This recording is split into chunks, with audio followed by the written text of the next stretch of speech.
digital finance has this massive promise, and it looks amazing. It looks incredible because not just because of blockchain technology, not just because of digital currencies, but we're looking at, for instance, 1.3 billion people who have no access to financial services being brought to the table. And not just the table, the proverbial table, but even having their own table. We talk a lot about financial inclusion, and one of the things that's missing is actually the issue of digital, but financial rights.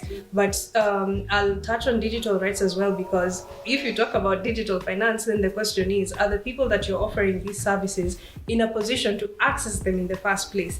Do they have access to internet? Do they have Wi-Fi? Do they have to be online at certain times because that's the only time they can get internet access?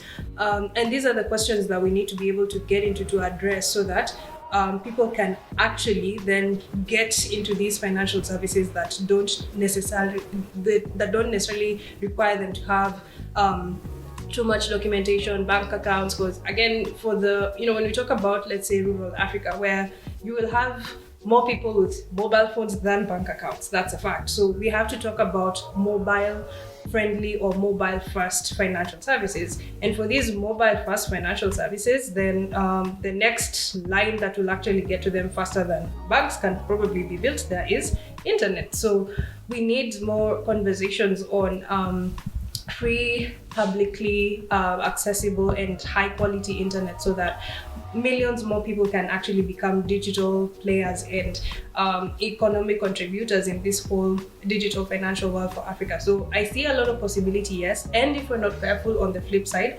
there's the issue of digital and financial exclusion by extension, because for instance, with M-Pesa, then even the granny in the village could access that.